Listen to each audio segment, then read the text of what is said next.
My spaceship is called the Star Hopper. It is my home out here in the vast, quiet blackness of space. Every morning I float out of my sleeping bag and look out the main viewport. The sight never gets old. Stars glitter like a spill of countless tiny diamonds on a dark velvet cloth. Sometimes a nebula drifts by, a giant cosmic cloud painted in brilliant shades of pink, blue and purple. It's a beautiful silent dance happening just outside my window. I am Sam, and I am an explorer of this incredible universe.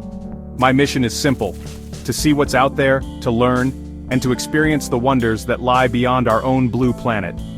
Life on the Star Hopper is a routine I've grown to love. I start my day by checking all the ship's systems. Lights blink on the control panel, each one telling me a story. Green means everything is good. Yellow means I need to take a look. Red means it's time to get to work. I check the oxygen levels, the navigation computer, and the power cells. It's like taking care of a trusted friend. After my checks, I make my breakfast. Food in space is a little different. It comes in special packages. But a good meal of rehydrated eggs and a warm drink makes me feel ready for the day's journey. My journey has taken me past giant gas planets with swirling storms bigger than my entire home world. I've seen moons that look like they are made of solid ice, reflecting the starlight with a brilliant shine. I keep a logbook, a digital diary of everything I see. I take pictures and make notes. Today, past the rings of Xylo 7, I might write. The rings are not solid, but made of trillions of tiny, sparkling ice crystals. They shimmered like a halo as the Star Hopper flew by. This logbook is for me, but it's also for everyone back home, a way to share the amazing sights of the cosmos with them. Being alone doesn't mean being lonely. The Star Hopper is my companion. The gentle hum of its engines is a constant, comforting sound. The ship and I have traveled so far together, across empty stretches of space and through dazzling asteroid fields. We rely on each other. I take care of the ship and the ship takes care of me. It provides me with air to breathe, warmth against the cold of space, and the means to travel to places no one has ever been. We are a team, a very small team on a very big adventure, and our journey has only just begun. One day, my navigation system alerted me to a new planet. It was a beautiful world, covered in soft, glowing moss that pulsed with a gentle, rhythmic light. I decided to name it Lumina. I carefully guided the Star Hopper through its light purple atmosphere and landed in a valley where the moss glowed a warm shade of orange. The air here was breathable and sweet, smelling faintly of cinnamon and damp earth. I put on my exploration suit, just to be safe, and stepped out onto the surface. The ground was soft and springy under my boots, like walking on a giant trampoline made of plants. It was a quiet and peaceful place. As I explored, I started to hear a sound. It was not a loud noise, but a soft, melodic humming like a gentle whisper carried on the breeze. I followed the sound, my boots making soft impressions in the glowing moss. The humming grew a little stronger, and I realized it wasn't just one sound, but many, all weaving together into a beautiful harmony. It was coming from a grove of tall, crystalline trees. Their branches chimed softly as the wind blew through them. This planet wasn't just alive with light, it was alive with music. I felt a sense of wonder and peace wash over me. Suddenly, small figures emerged from behind the crystal trees. They were the source of the humming. These were the inhabitants of Lumina. They were gentle creatures, about the height of my knee, with large, curious eyes that glowed with the same soft light as the moss. They had no mouths, but I could feel their friendly intentions.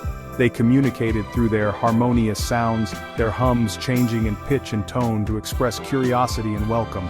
I didn't feel scared at all. Instead, I felt like I had found new friends in a very distant place.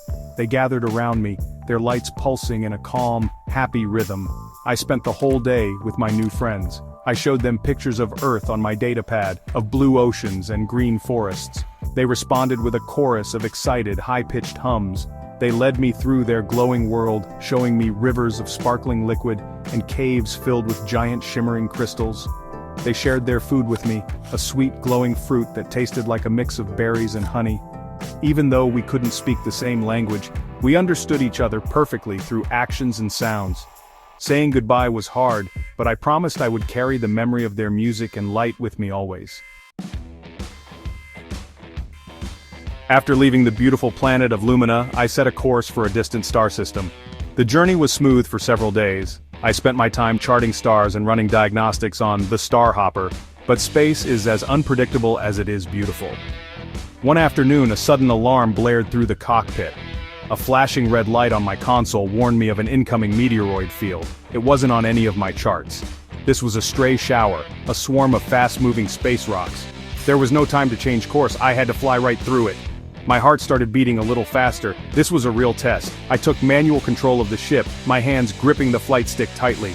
Outside, small rocks began to ping against the hull. The pings quickly turned into loud thuds as larger meteors appeared. I weaved the Starhopper left and right, dodging the biggest pieces of rock. The ship shuddered with each near miss. One particularly large meteor grazed the side and the whole ship shook violently. A new alarm sounded, this time from the engine room. One of the impacts had damaged a power conduit. I was losing auxiliary power. I had to get through the storm and then figure out how to fix my ship. Finally, after what felt like an eternity, the storm passed. The loud thuds stopped, replaced once again by the quiet hum of space. I was safe, but the Starhopper was hurt. I floated back to the engine room to assess the damage. A main power line was severed, its wires sparking dangerously. Without it, I couldn't recharge my main solar collectors, and eventually, I would run out of power completely. I had to perform a spacewalk to fix it from the outside. I put on my full extravehicular activity suit, checked my oxygen supply twice, and gathered my tools. This was a challenge, but challenges are part of the adventure. I exited the airlock, tethered securely to my ship.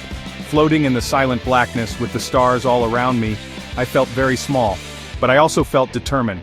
I carefully made my way along the hull to the damaged section.